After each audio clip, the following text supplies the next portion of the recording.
It's time for Declare Your Independence with Ernest Hancock. It ain't so groovy when you're screaming in the night. Let me out of this cheap movie. Headlong down the highway, and you're rushing headlong out of control. And you think you're so strong, but there ain't no stopping, and you can't stop rocking. And there's nothing you can do about it. Oh, yes, there is. Yes, there is. What are we going to do about it? One thing is, breathe it in and out. It's real simple to do if you got enough calories, water, not too hot, not too cold, simple stuff. And these things are going to become paramount as we go into the greatest depression on the planet. Now, we're with Danielle and Dennis. I don't even want to give out your last name. Doesn't matter. The thing is, they here in Arizona. Now, months ago, we had put this up as their site went up, and somebody got, wind of, I think it was Barbara Peterson from Farm Wars, and she's up in Oregon, one of our columnists and regular contributors, and she did, and I go, hey, that's cool. Hey, that's in Mesa. Cool. So eventually we hooked up with them and made a full court press because I know they're very busy and they just have a lot of requests for interviews to give tours. So we'll get into all that. But today's April 15th. It's tax day. Well, guess what? If you're growing your own food, guess what you're not paying taxes on? See, another way to go after the man. My daughter-in-law, her birthday is today.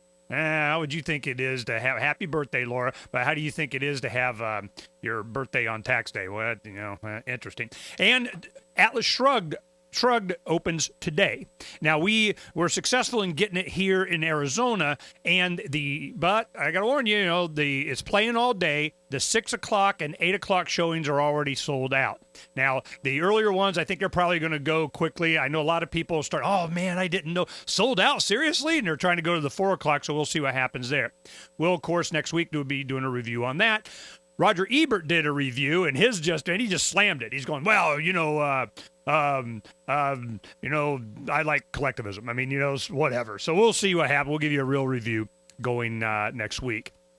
All of this intertwines with our ability to bypass this control grid that we're on. So I want to ask Danielle, are you on the line too? Yes.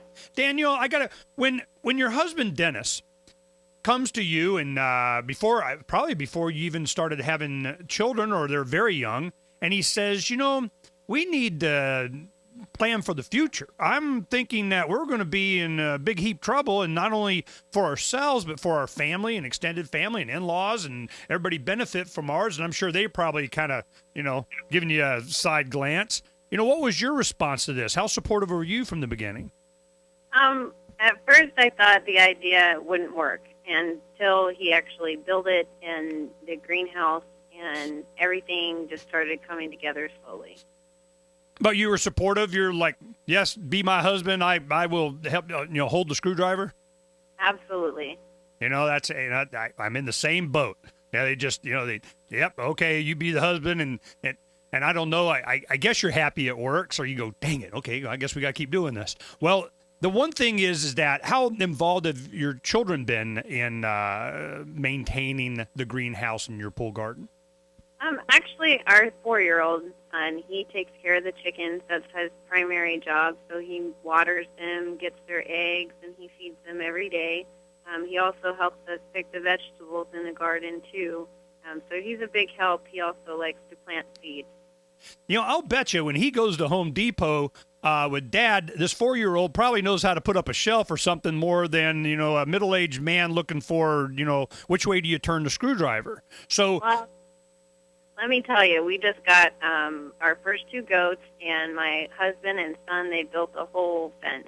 So he is a huge help for being just 4 years old. Now, that prompts a question. Having had an experience with your husband being homeschooled, do you plan on homeschooling or sending them part to public school? What's your plan for their future education? Well, we're kind of torn. We don't really want to see him go off to school. At the same time, we do believe in homeschooling, and we think, we can provide our son a better education as well. However, we're still kind of in the middle. Do we put him in? Do we not put him in? So he will be 5 years old on Monday. So we've got a couple months left to decide. There's a lot. Our community, there's a lot of homeschoolers that they have their own kind of communities. They share classes, they share time. There's a lot of opportunities out there. I'm sure you'll research them. We've actually met a couple of great homeschooling groups that have just recently come out for our tours. So we do private tours and public tours, but we always notice that homeschooling kids are very, very respectful, and they have a lot of questions, and they seem definitely ahead on their game. Yeah, no, we had the homeschooling experience, and then we went to private school later, but it was, I tell you, our children are so far ahead of their peers. And that's one thing that I'm hoping I'd like to dwell on a little bit more with Dennis. The fear that you had of people that would come into Home Depot and their skill levels, I'm wondering, was it in general, or is it just some people were so bad they scared the crap out of you, or is it just a general lack of knowledge of just being able to do anything? Because I know people like this. I'm like, look, instead of you take a car, I give you a perfect example. Here's an IT guy, he's a computer geek and so on. He goes, I took my car in. I had this scraping on my front brakes. I didn't know, his pads were down. So he takes it in. Oh, they're unevenly wearing. We need, $300 for a new caliper this. And it's a 2-year-old Honda. And it's like, you got to do this and you got to do that and so on. And it's like $600. I'm like, man, did you wear your blonde wig or something? They saw you coming, man. And so we just go in and I show them for $30. We change the pads and I go, this is what you can do.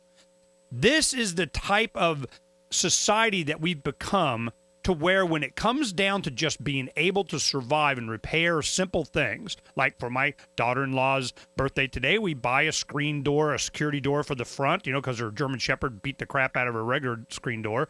So, I know my son can install it. Not a problem. Been doing it since he was, in the single digits of age. So I want to get more of a perspective on you, because you have a unique perspective having worked at Home Depot. Tell me, what is it that you think that made them so dumbed down on simple tasks like this? Well, I think it's been happening for a long time. It's, if you look back 100 years, the difference between how we live today and then are huge. But, going back to the decades, I think it's been slowly building up, and it seems like we're a real passive culture with high expectations of service. We're almost like, cattle out there, letting everyone take care of us. And it's easier to live life that way, but it's not. To me, I had my dad, and we built cars, and if I send my wife, to a mechanic, if I don't have time to fix something or I don't have the tools or whatever, and they try to tell her a bunch of baloney, I know. And I say, hey, I can fix that. I know what it is or whatever. So, but the sad thing is it's like that in our whole culture, with medical and with food and everything. When we come back, I want to ask one more question, and then we're going to let him do the monologue. And my question is, you got to wait for it. It's going to be a good question. We'll be right back here on Declare Your Independence of me, Ernest Hancock, and then we're going to find out how you can do the same thing, because they did it, and it wasn't that hard.